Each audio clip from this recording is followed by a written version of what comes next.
Je m'appelle Julien Viau, j'ai 22 ans et je suis aspirant de marine sur la frégate à voile La Flore.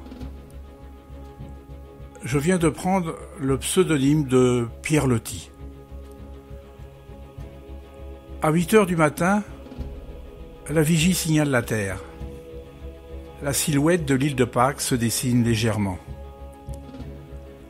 L'île de Pâques n'est sur le passage de personne. On l'a découverte par hasard, et les rares navigateurs qui l'ont de loin visitée en ont fait des récits contradictoires. Nous allons, non pour l'explorer, mais pour y prendre, si possible, une des antiques statues de pierre que notre amiral voudrait rapporter en France. Mon travail a pris une tournure officielle. L'amiral m'a chargé de réaliser certains croquis pour accompagner le rapport qu'il doit faire au ministère de la Marine à Paris.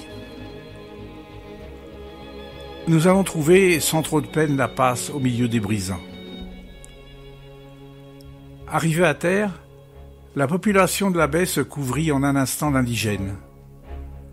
Tous ces hommes sortaient comme par miracle de petites huttes tellement basses qu'elles semblaient incapables de receler des êtres humains. Ils s'agitaient tous dans l'obscurité, avec leurs lances de silex, leurs pagaies et leurs vieilles idoles.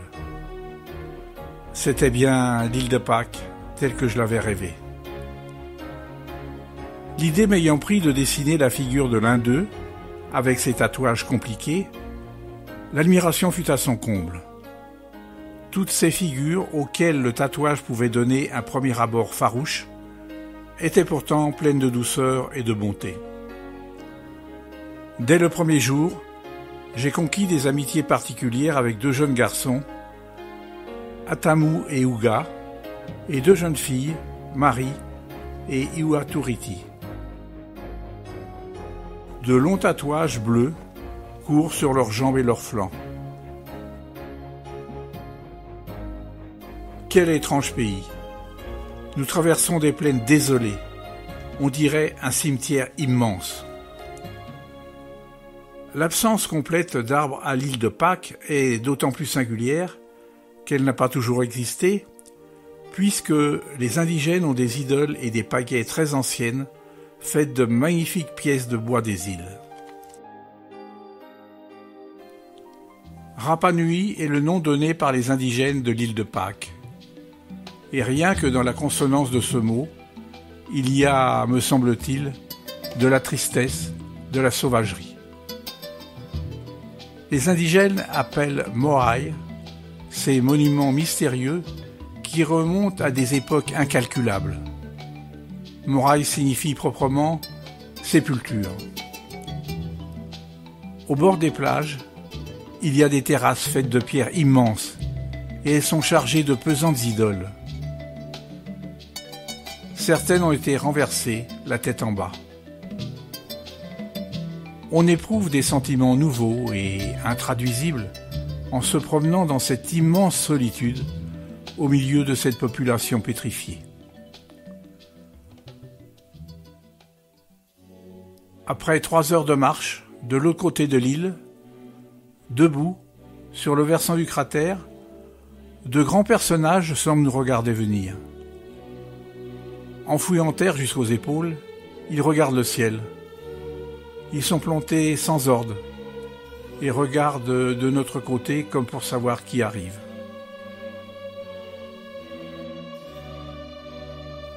Et qui dira à l'âge de ces dieux, tout rongés de lichen? Ils paraissent avoir la patine des siècles qui ne comptent plus. Tant de blocs taillés, remués, transportés et érigés attestent la présence ici pendant des siècles d'une race puissante, habile à travailler les pierres et possédant d'inexplicables moyens d'exécution.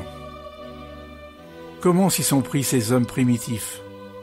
Combien leur a-t-il fallu de siècles pour exécuter ce travail gigantesque et faire descendre de si haut tous ces personnages qui se comptent par centaines jusqu'en bordure de l'océan?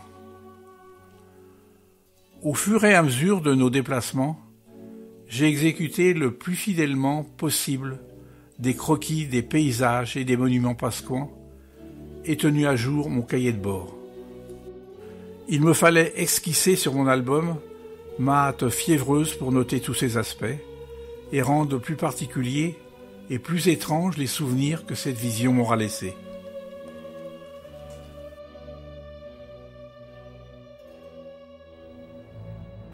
L'avant-dernier jour, nous avons fait à bord de grands préparatifs pour l'enlèvement de la statue, avec une corvée de 100 hommes, des cordes, des leviers et des pinces.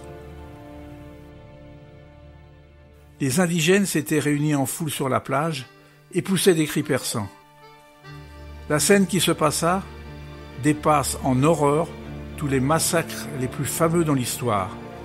Et les indigènes, entraînés par l'exemple, se montrèrent vandales autant que nous-mêmes.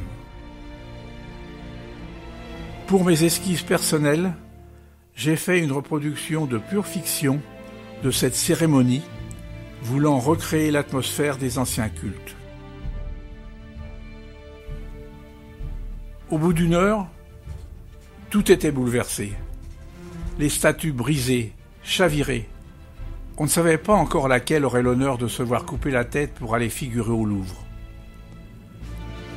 La chute de la statue choisie a été le signal d'une danse générale.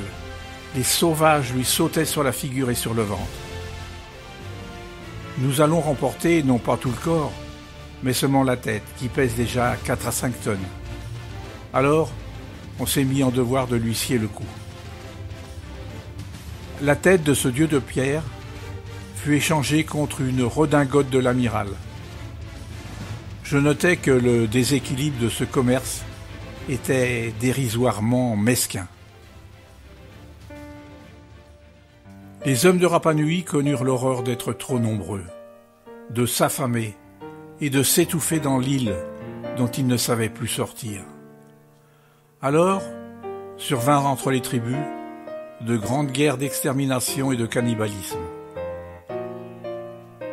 Le 8 janvier 1872, 5 jours après notre arrivée, la frégate La Flore reprenait la route en rapportant son précieux chargement. Mes 4 amis sauvages ont été très frappés de mon départ. Quant à moi, j'éprouvais un serrement de cœur en leur faisant mes adieux, et entre nous, l'éternité commençait, car je ne reviendrai jamais. J'ai été le témoin privilégié de cette partie du monde, parce que j'avais l'intuition d'en conserver, grâce à mes dessins, l'image de la postérité. Je crois que peu à peu, l'âme des anciens hommes de Rapa Nui ont pénétré la mienne.